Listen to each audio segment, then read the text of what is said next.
Salam müəllimlər, hər vaxtınız xeyir olsun. Sizinlə PES Akademinin kurikulum təlimçisi Pəri Firud qızı. Bu günlərim sizlərə sertifikasiya imtahanına hazırlaşan müəllimlərə dəstək məqsədi ilə kurikulum suallarından nümunə suallar təqdim edəcəyik. Hansı ki, ötən günlərdə biz sertifikasiya müəllimlərini bəzilərini imtahana yola saldıq və onlar bizə dedilər ki, inteqrasiyadır, taksonomiyadır, müəllimin şagirdlərlə münasibəti, müəllim valideyn münasibəti, eyni zamanda bullying mövzusu daha çox imtahanda qarşılarına çıxmışdı və növbəti günlərdə də hansı ki müəllimlər imtahana gedəcək, onlara nümunə suallar hazırlamışıq. Gəlin, vaxt itirmədən suallara başlayaq. Əgər bu video sizin üçün faydalıdırsa, müəllimlər kanala abunə olmağı, eyni zamanda da həmkarlarınızdan kimsə imtahana gedəcəksə, bu videonu onlara göndərib dəstək ola bilərsiniz. İlk sualımızla başlayaq müəllimlər. İlk sualda bizdən nəyi tələb edir? Şagird Microsoft Word proqramında Azərbaycanın tarixi abidələri haqqında mətin hazırlayır. Xəritə və şəkillər əlavə edir. Bu nümunə hansı inteqrasiyanı göstərir? Bilirik ki, müəllimlər ümumiyyətlə inteqrasiya elə bir mövzudur ki, həm müəllimləri qorxudur, həm də imtahana salınan bir mövzudur. İstər MIG, istər də sertifikasiya, hər ikisinə də düşür.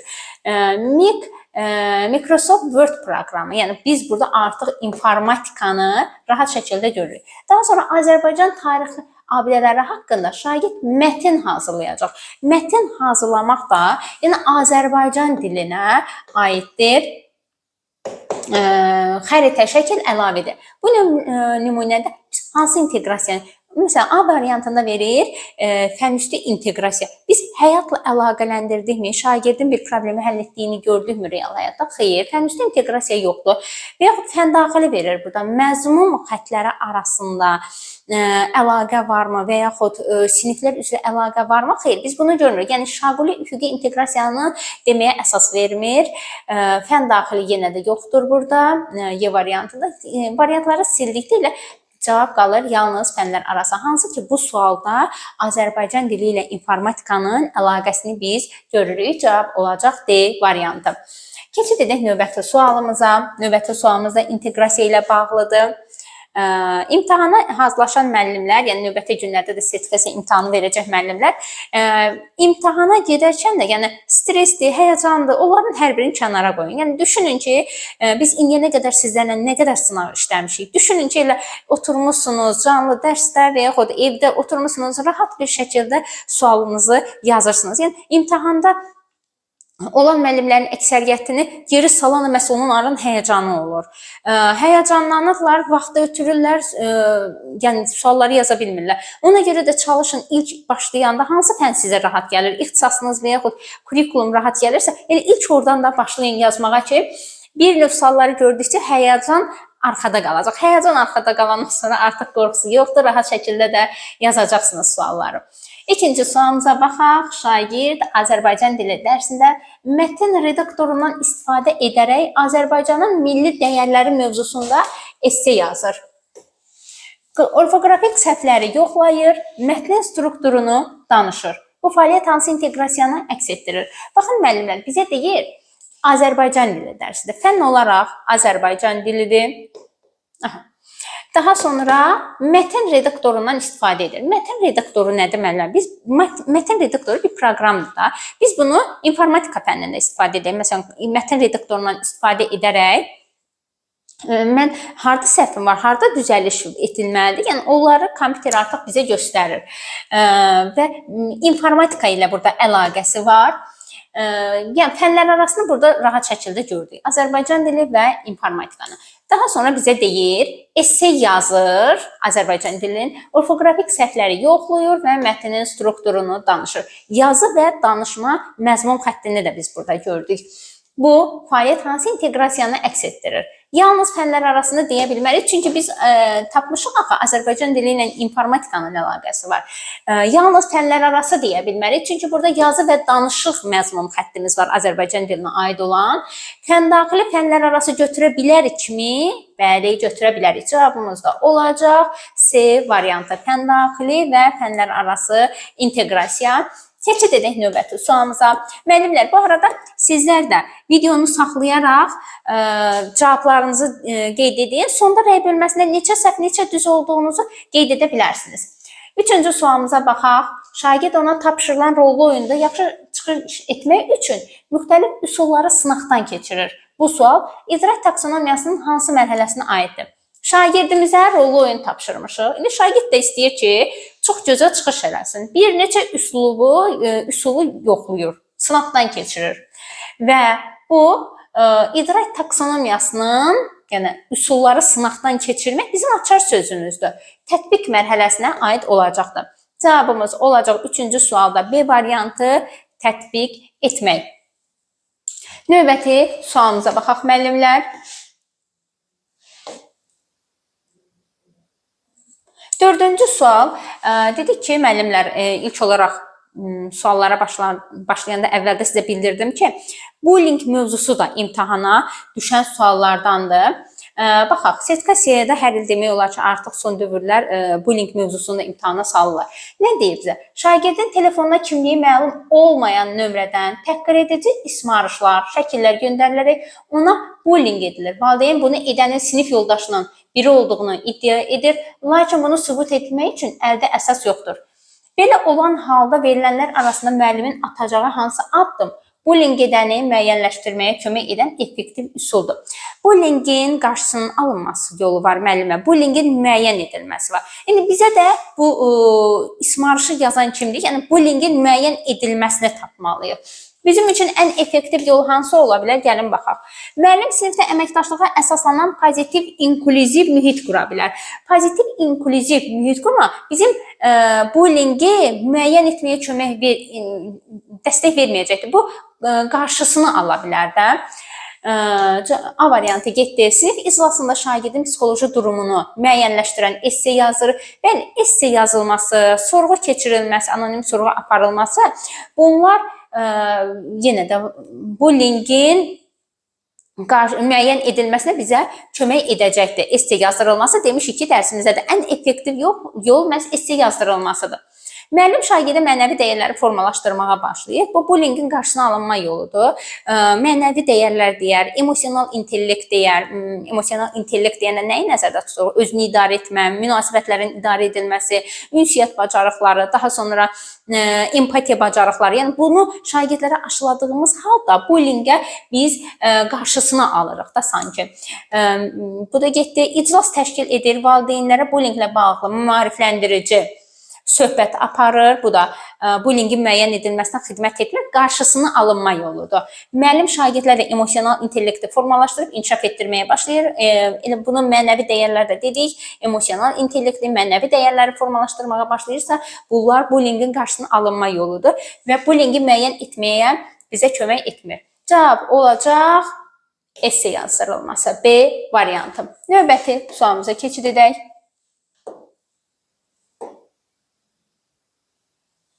Balaca sualı balacalaşdıraq.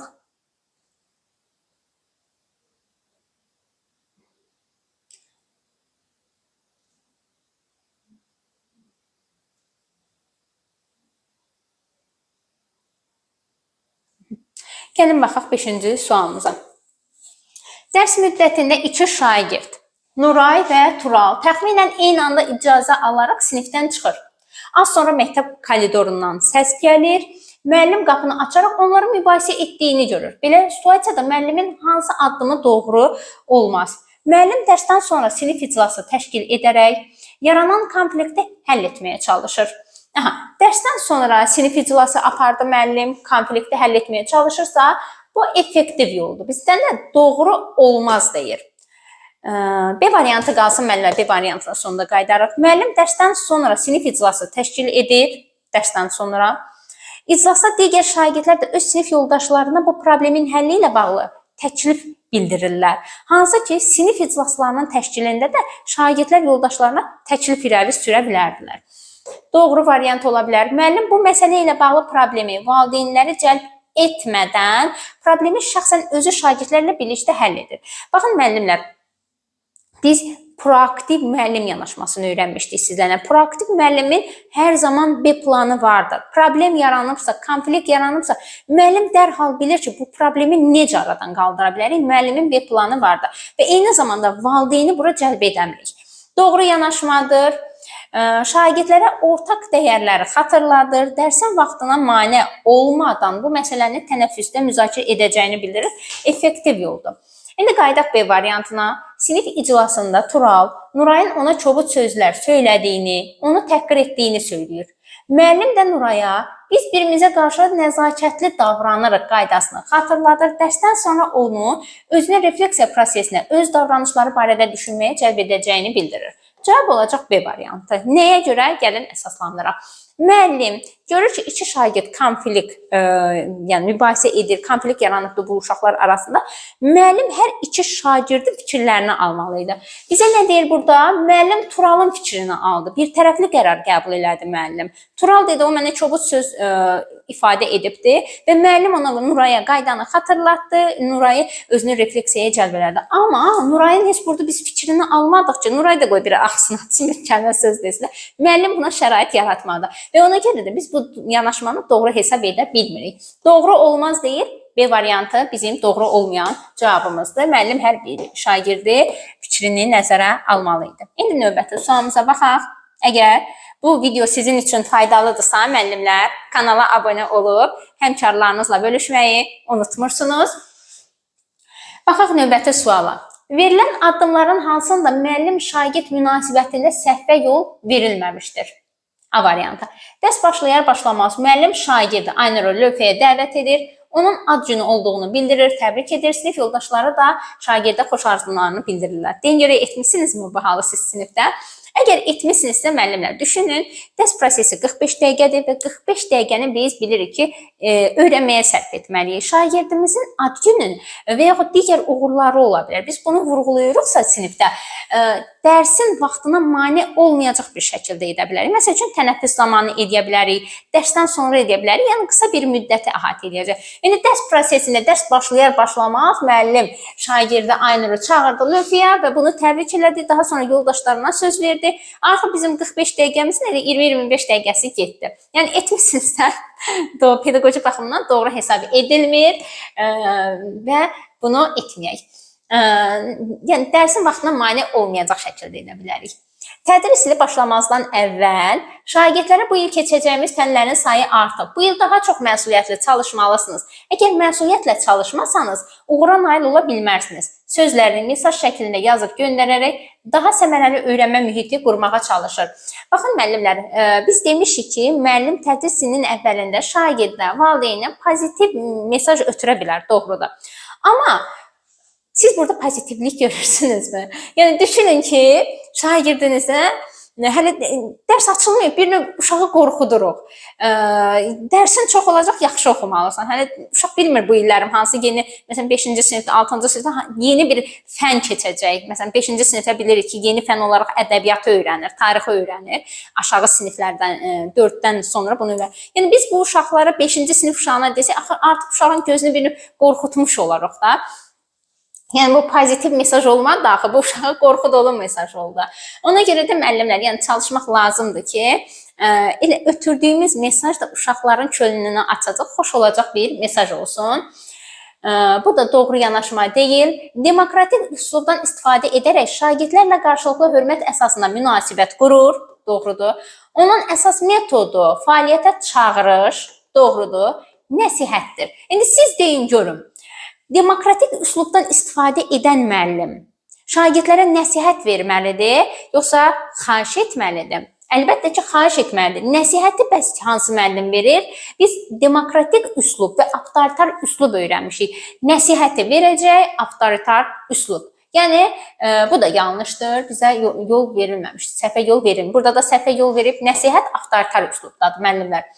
Müəllimə çətin, soyuq münasibəti olan şagirdi məktəbdən kənar şahmat yarışında iştirak edirsə, hər gün sinifdə onun sinifdə nümunə göstərərək onu digər şagirdlərə nəzərən daha məntiqli olduğunu bildirir. Biz burada bərabər imkanları pozduq. Müəllim onunla münasibəti olmayan şagirdin hər hansı bir şahmat yarışında və yaxud idman yarışında gedib iştirak etməsini biz doğru hesab edirik. Amma müəllim sinifə daxil olanda şagirdlər arasında hüquqların bərabər qoymalıdır. Yəni bir uşağın digərlərindən daha məntiqli olduğunu vurğulamaqla biz şagirdlər arasında doğru olmayan rəqabəti formalaşdırmış ola bilərik. Məntiqli olduğunu deyir, bərabər imkanları müəllim burada pozubdur. Bir uşağı digərindən üstün tutmamız doğru yanaşma deyil. Dərsdə görmə məhdudiyyəti olan şagirdi ön sırada əyləşdirir və onun eşidərək öyrənməsini təmin edir. İnklüzivliyi demək olar ki, müəllim burada qoruyubdur. Müəllimin səhvə yol vermədiyi məqam görmə məhdudiyyəti olan uşağı ön sırada əyləşdirdi və onun eşidərək öyrənməsini təmin etdi. Cavabımız olacaq Y variantı. Növbəti suala baxaq. Nə deyir? Növbəti sualımıza. Aydan müəllim yeni mövzunu izah edərkən sinifdə müxtəlif öyrənmə tiplərini nəzərə alır, xüsusilə vizual öyrənənlər üçün mövzunu təqdim etmək məqsədi ilə hazırladığı prezentasiyadan istifadə edir. Həmçinin kinestetik və audial öyrənən şagirdlər üçün əlavə tapşırıqlar və müzakirələr planlaşdırır. Müəllim dərsin gedişində fərqli yanaşmalar tətbiq etməklə hər bir şagirdin öyrənmə ehtiyacını öyrənməyə çalışır, ödəməyə çalışır. Bu situasiyada müəllim hansı komponentdə diferensiallığı nəzərə alır? Gəlin diferensialın komponentlərinə bir nəzər salaq. Məzmun komponenti var idi, proses komponenti var idi, nəticə komponenti var idi və biz orada qiymətləndirmə komponentini öyrənmişdik. İndi müəllimlər deyir ki, bizə burada müəllim öyrənmə tiplərini nəzərə alır. Vizualı nəzərə alır, vizual üçün mövzunu təqdim edir. Kinestetik audial üçün əlavə tapşırıq, müzakirə təqdim edir, yəni planlaşdırır müəllim. Hər bir şagirdin öz öyrənmə tərzinə uyğun olaraq belə deyim də, şagird üçün dərsi düzgün şəkildə qururuq ki, öyrənsinlər. Məzmun komponenti ola bilməz. Qiymətləndirmə adı üstündə şagirdin qiymətləndirilməsidir. Refleksiya komponenti yoxdur. Nəticə komponenti şagird öyrənmə tərzinə uyğun olaraq bizə öyrəndiyini təqdim etməsidir. Proses komponenti isə şagirdin üçün dərsin düzgün şəkildə qurulmasıdır. Hansı da elə biz bunu situasiyada görürük müəllimlər. Müəllim uşağın öyrənmə tərzlərini burada nəzərə alır. Hətta biz bura əlavə də eləyə bilərik. Bəzi şagirdlərimiz müəllim dəstəyinə ehtiyac duya bilər. Bəziləri müəllim dəstəyinə ehtiyac duya bilməz. Bəziləri qrup şəklində işləyə bilər. Bəziləri fərdi şəkildə belə deyək, istəyə bilər müəllimə. Yəni biz burada proses komponentini nəzərə alırıq, qorumuş oluruq artıq. Təqdim olunan sualın cavabı olacaqdır Y variantı. Növbəti sualımıza baxaq. Verilən rəylərdən hansı effektivdir deyir. Sən fikirlərini ifadə etmək üçün nümunələrdən istifadə edirsən. Oxuduğun informasiyanı çalış həyatla da əlaqələndir. Afərin, sənin gözəl yaddaşın var. Keçdiklərimizi unutmamağın müsbət halı. Burada emosional rəy veribdir. Keçən ay öyrəndiyimiz mövzularla bağlı. Burada keçən ay deyir, keçmişə yönəlik rəydir. Sual-cavab prosesində bütün suallara düz cavab versən də summativdə bunun əksini göstərirsən. Yenə də burada effektiv hesab edilmir. Sual-cavab zamanı mövzunu daha yaxşı anlayırsan, düzgün cavab verirsən. Daha spesifik olmalıdır. Şagird nəyi düzgün cavablayıb, nəyi düzgün başa düşüb, daha spesifik verilməli idi müəllimlər. A variantına qayıdaq. Sən fikirlərini ifadə etmək üçün nümunələri yerində istifadə edirsən, oxuduğun informasiyanı çalış həyatla əlaqələndir. Müəllim burada şagirdin müsbət tərəfini vurğuladı və eyni zamanda da daha spesifik rəy vermiş oldu. Oxuduğun informasiyanı çalış həyatla əlaqələndir. Burada hərfimiz yaddan çıxıb. Çalış həyatla əlaqələndir. Cavab olacaq A variantı. Növbəti sualımıza baxaq. Qiymətləndirmə mövzusu bilirik ki, müəllimlər hər il imtahanda, sertifikasiyada, miqyədə düşən suallardandır. Diaqnostik qiymətləndirmə haqqında yanlış fikri müəyyənləşdirin. Bu qiymətləndirmə növü müəllimə dərsi effektiv şəkildə planlaşdırmağa, tədrisin effektiv qurulmasına imkan verir. Doğrudur, biz diaqnostik qiymətləndirmə ilə tədrisi daha effektiv şəkildə qurmuş oluruq. Bu qiymətləndirmə növü diferensial yanaşmaya şərait yaradır. Doğrudur, biz şagirdin maraq dairəsini öyrənmiş oluruq. Öyrənmə tərzlərini öyrənmiş oluruq diaqnostik qiymətləndirmə vasitəsilə. Ona görə bu variant doğru hesab edilir. Qiymətləndirmə nəticəsi ilə bağlı müvafiq yazılı qeydlər şagirdin portfolisində saxlanılır, doğrudur. Müəllimə, baxın, elə yeri gəlmişkən, təkcə qiymətləndirməni yox, biz şagirdin davranışlarını da portfoldə, məsəl üçün, bullying mövzusundan sual düşə bilər, şagirdin özünü aparmağı, evdə, ailədə bacı qardaşı ilə münasibətləri belə biz portfolisində saxlayırıq və qiymətləndirmənin nəticəsi ilə bağlı deyir, yazılı qeydlər şagirdin portfolisində saxlanırmı? Bəli, doğrudur. Qiymətləndirmə zamanı müəllim öyrədilənlərin şagird tərəfindən nə dərəcədə mənimsədiyini müəyyən edir. Şagirddən mövzunu keçmişəm, sual verirəm. Nə dərəcədə mənimsəyib? Harada çətinliyi var? Əlbəttə ki, biz bunu diaqnostik qiymətləndirmədə yox, müəllimlə formativ qiymətləndirmədə üzə çıxartmış oluruq. Cavab da olacaq D variantı. Nəticələri şagirdin kəmiyyətlə yazılan qiymətinə təsir etmir. Doğrudur. Cavab oldu bu sualda D variantı. Çünki bu formativ qiymətləndirməyə aid hesab edilir. Sonuncu 10-cu sualımız müəllimlər və bizdən yenə yanlış fikir istəyir. Diferensiyanı təmin etmək üçün tapşırıqlar idraki sahənin mərhələlərinə uyğun olaraq hazırlamaq lazımdır. Biz bunu öyrənmişik diferensial yanaşmanın məzmun komponentində. İdrak sahənin mərhələlərinə uyğun olaraq hazırlamaq lazımdır. Doğrudur. Şagirdin intellektinə uyğun olaraq iş forması seçməklə diferensial yanaşmanı təmin etmək olar, doğrudur. Mövzu və müzakirə obyekti müəllim tərəfindən müəyyənləşdirilməsi və müzakirəyə çıxarılması diferensiallaşmanı təmin edir.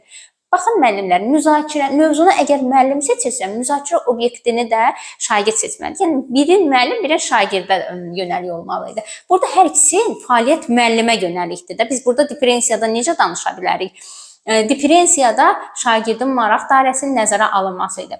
Burada fəaliyyət tam müəllimə yönəlik olduğuna görə biz yanlış fikir istədik, cavab olacaq C variantı. Sinifdə özünü qiymətləndirmə, qarşılıqlı qiymətləndirməni təşkil edir, diferensial yanaşmaya nümunə ola bilər. Qiymətləndirmədə dedik 4 komponenti var diferensiallaşmanın. Onlardan biri də qiymətləndirmədir. Bəli, mən qiymətləndirmədən istifadə edir. Özünü qiymətləndirmə, yoldaş qiymətləndirməsindən istifadə edirik. Sinifdə uyğun maddi texniki bazanın olması diferensial yanaşmanın təmin edilməsinə şərait yaradır. Bu da doğrudur. Yanlış olan C variantı oldu müəllimlər. Suallarımız bu qədər. Güman edirəm bu suallar sizin üçün imtahanda faydalı olacaqdır. Əgər suallardan imtahana kimsə həmkarlarınızla sertifikasiyaya gedəcəksə, bu videonu onlara göndərməyiniz imtahanda faydalı olacaqdır. Rəy bölməsində isə neçə səhv, neçə düz olduğunu qeyd edin. Sağ olun, hər birinizə uğur olsun.